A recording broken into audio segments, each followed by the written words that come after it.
Assalamualaikum Ustaz. Waalaikumsalam warahmatullahi wabarakatuh. Saya mau bertanya bagaimana caranya agar kita bisa terhindar dari zina.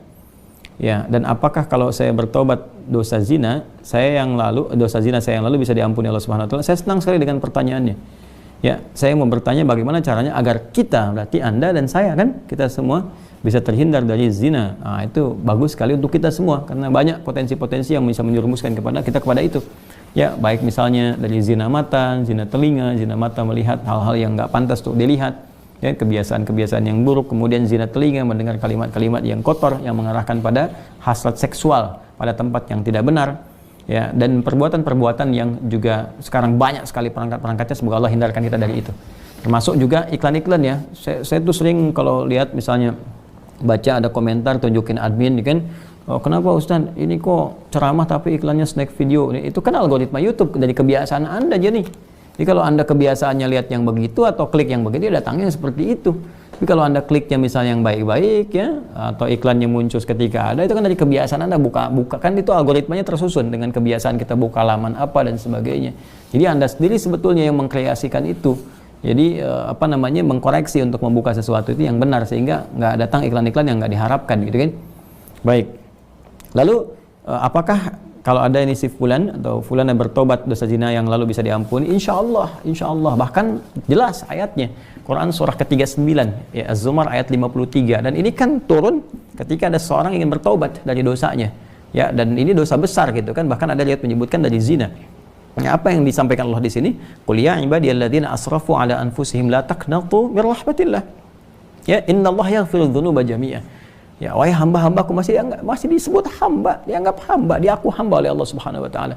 Ya, kata Allah, "Hei hamba-hambaku," katakan Muhammad SAW kepada hamba-hambaku yang israf, berlebihan.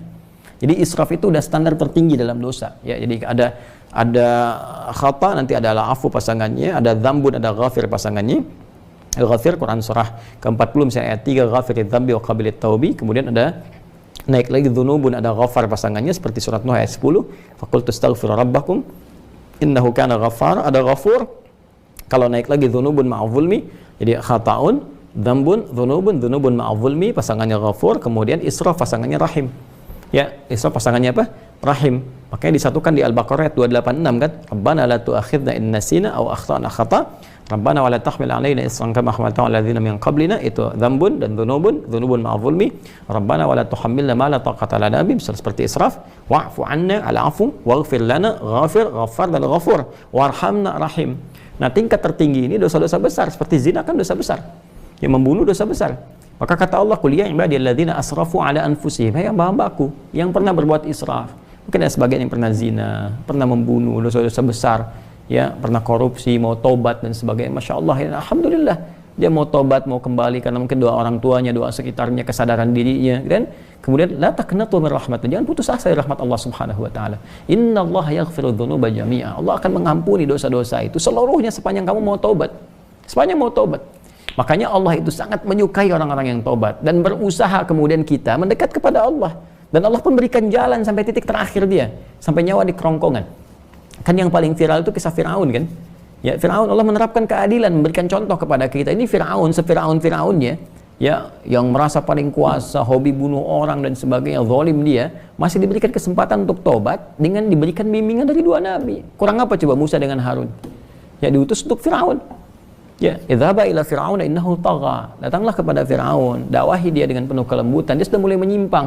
Jadi bukan masalah kekuasaannya yang salah. Kekuasaan silahkan berkuasa, nggak ada masalah gitu kan. Cuma ketika menyimpang dari kekuasaan, ingatkan kata Allah. Diingatkan itu karena sayang. Kalau nggak sayang dibiarin. Ya, oke, kalau ada ulama bisa mengingatkan, ustaz mengingatkan, kita yang keliru dan sebagainya, nggak usah marah. Kan